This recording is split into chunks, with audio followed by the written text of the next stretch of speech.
एक विशालकाय शाही गुफा जिसके चारों ओर घना जंगल फैला हुआ था। उसके अंदर सिंहासन पर शेर सिंहराज बैठा हुआ था।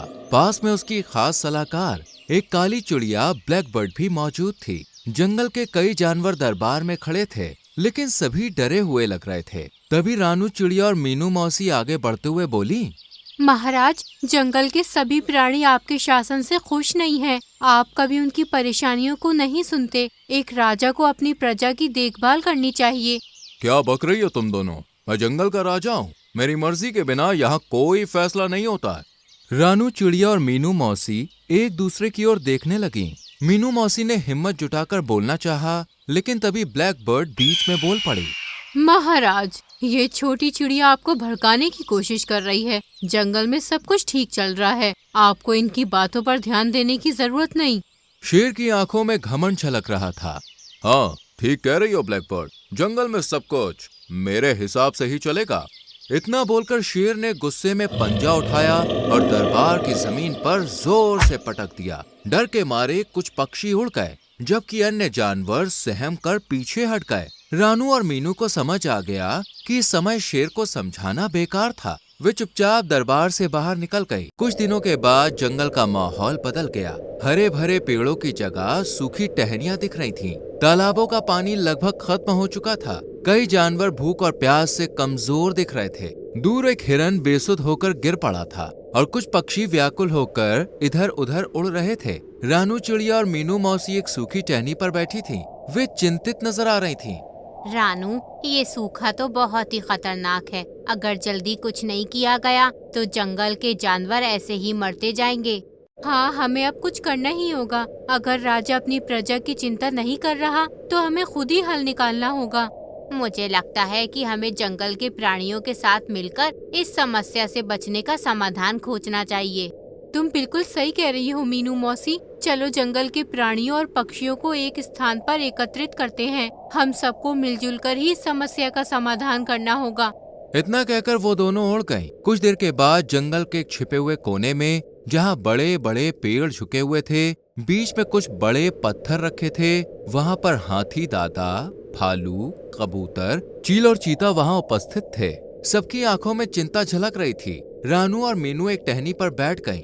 हम सब इस जंगल में रहते हैं, लेकिन अगर पानी नहीं रहा तो हम जिंदा नहीं रह पाएंगे। हमें कुछ करना होगा। सही कहा दादा। राजा को तो हमारी कोई फिक्र ही नहीं है। मैं तेज दौड़ सकता हूँ। मैं दूर दूर तक जाकर देख सकता हूँ कि कहीं पानी का कोई स्रोत बचा है या नहीं। अगर कोई पुराना जल स्रोत है तो हमें उसकी जानकारी निकालनी होगी।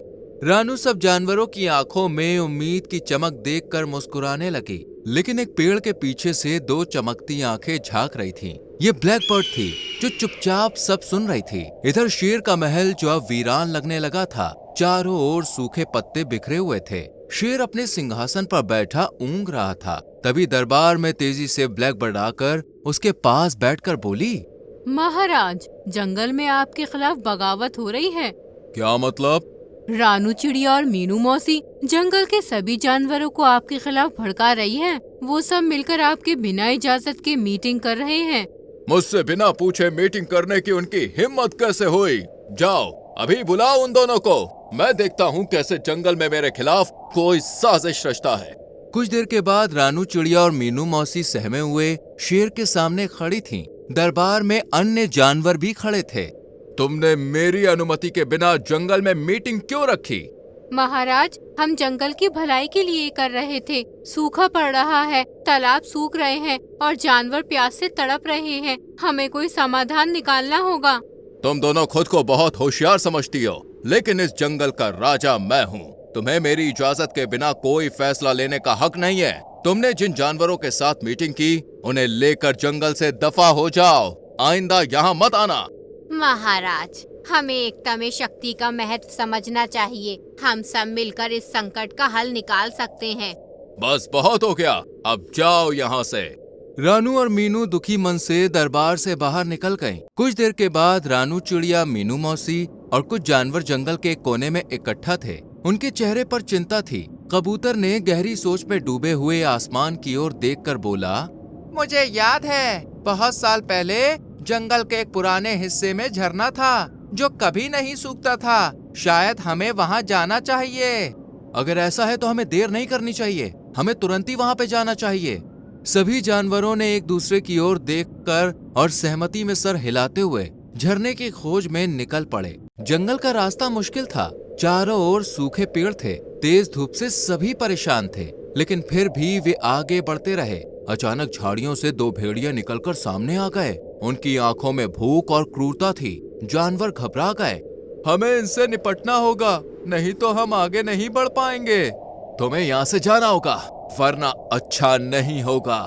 भेड़िए कुछ देर गुर्राए, लेकिन इतने जानवरों को देखकर वो वहाँ से भाग गए। सफर जारी रहा। गर्मी बढ़ती जा रही थी। प्यास से जानवरों के होंठ सूखने लगे, लेकिन सभी हौसले के साथ आगे बढ़ते रहे। कई घंटों की मेहनत के बाद घने जंगल के बीच से पानी की आवाज सुनाई दी। रानू चिड़िया चहकते हुए खुशी से बोली, हम पहुंच गए, ये रहा झरना। सभी जानवर खुशी से झरने की ओर दौड़ पड़े। झरना अब भी बह रहा था और उसके चारों ओर हरियाली थी। वहाँ की ठंडी हवा से सभी को राहत मिलने लगी। वो सभी पानी पीने लगे। उन सब ने जंगल के उसी हिस्से में बसने का फैसला कर लिया। देखा, जब हम सब एकजुट हुए तो हमें रास्ता मिल ही गया। इधर शेर का जंगल वीरान हो चुका था। सूखे पेड़, खाली तालाब और इधर उधर भटकते कुछ जानवर नजर आ रहे थे। शेर अपनी गुफा के बाहर बैठा था। उसकी हालत कमजोर हो चुकी थी। भूख और प्यास से उसकी चाल लड़खड़ा रही थी। क्या ये वही जंगल है जिस पर मैं राज करता था? यहाँ तो कुछ भी नहीं बचा। ब्लैकबर्ड एक डाल पर बैठी हुई थी। महाराज, धैर्य रखें, बारिश आएगी और सब कुछ पहले जैसा हो जाएगा।